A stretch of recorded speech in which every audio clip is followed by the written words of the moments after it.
Les filles, on commence à courir là. Sarah est une pionnière. À 27 ans, elle s'est lancée dans un projet peu banal, créer la première équipe féminine de football américain en banlieue parisienne. Leur patronyme, les Sparkles, les étincelles en français. Créée en septembre dernier, l'affaire roule plutôt bien. En 6 mois, la capitaine des Sparkles a rallié une trentaine de joueuses à sa cause.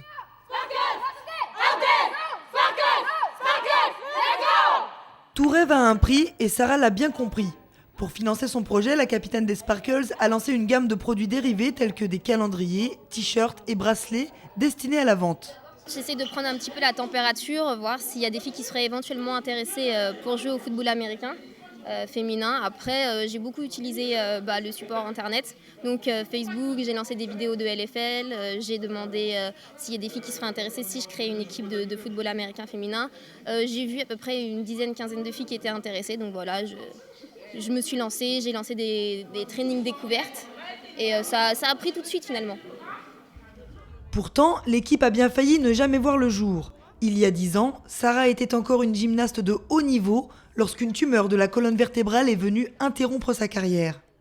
Après cette expérience traumatisante, Sarah a choisi le football américain en guise de thérapie. C'était une tumeur bénigne, mais j'ai été hospitalisée et j'ai une cicatrice de 20 cm dans le dos. Et de là, j'ai arrêté le sport. Donc à partir de 17-18 ans, j'ai plus fait de sport jusqu'à aujourd'hui, je vais en avoir 27. Ça m'avait un petit peu écœurée quand même. Je me suis dit c'est dangereux, j'en fais plus, et c'est pas grave. Et du coup, je suis tombée amoureuse du football américain. En Amérique du Nord et même chez les voisines espagnoles et allemandes, le football américain féminin est très bien implanté. Régional, national, mondial, leurs homologues étrangères jouent à tous les niveaux de compétition. En France, à l'aube de la Coupe du Monde 2013, les féminines ne sont toujours pas recensées par leur fédération. Leur combat est donc d'exister. Go! C'est ça. Go! C'est ça. Les Sparkles ont la folie des grandeurs. Après 9 mois d'entraînement intensif, les pionnières françaises relèveront un défi épique. Pour leur premier match, elles affronteront l'équipe nationale espagnole. Rien que ça. Voilà, bien joué. 9 semaines pour aller se battre. Ok?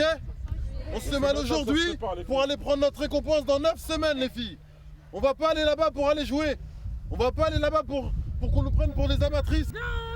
Désavantagées mais impétueuses, les Sparkles n'ont qu'une idée en tête, marquer quelques touchdowns le 27 mai prochain pour enflammer le stade de Madrid et prouver qu'elles existent.